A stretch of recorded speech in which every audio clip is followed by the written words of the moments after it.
Welcome to today's edition of the Black Book Narratives as read by DeeWorks Spencer. Today we bring you a lighthearted story called The Red Bone Hound. Please note that I do not condone or encourage the use of the N-word. White folks, I's going to tell you a story about a mean overseer and what happened to him during the slavery days. It all commenced when a nigger named Jake Williams got a whipping for staying out after the time on his pass done give out. All the niggers on the place hated the overseer worse than pissing, 'cause he was so mean and used to try to think up things to whip us for. One morning, the slaves was lined up ready to eat their breakfast, and Jake Williams was a-petting his old red-boned hound. 'Bout that time, the overseer come up and see Jake a-petting his hound, and he say, "Nigger, you ain't got time to be a-fooling long that dog. Now make him get." Jake tried to make the dog go home, but the dog didn't want to leave Jake.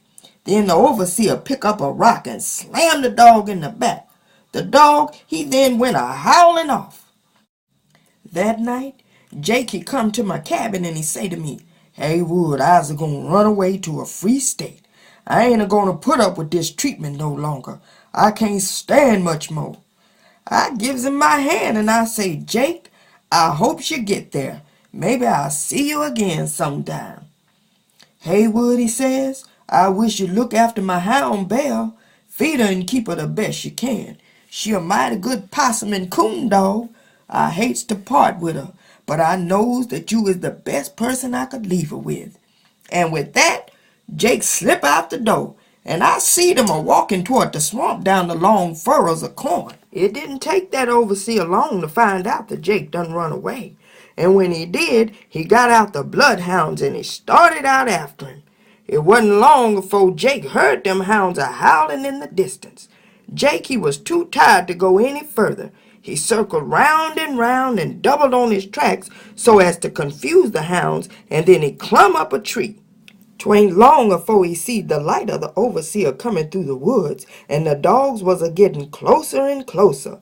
Finally, they smelled the tree that Jake was in, and they started barking round it. The overseer lifted his lighted pine knot in the air so's he could see Jake. He say, "Nigger, come on down from there. You done wasted enough of our time." But Jake, he never moved nor make a sound, and all the time the dogs kept a-howling and the overseer kept a-swearing. "Come on down," he say again. "If'n you don't, I's a-coming up and knock you out of that tree with a stick." Jake, still he never moved, and the overseer began to climb the tree.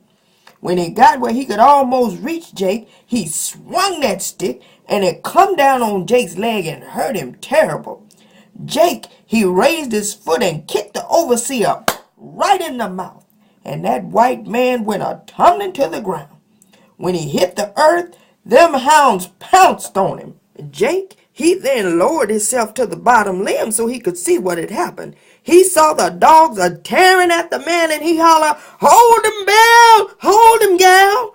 The leader of that pack of hounds, white folks, wasn't no bloodhound. She was a plain old red-boned possum and coon dog, and the rest done just like she done, tearing at the overseer's throat.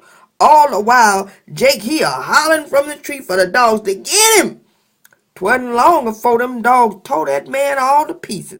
He died right under that maple tree that he run Jake up. Jake, he and that coon hound struck off through the woods.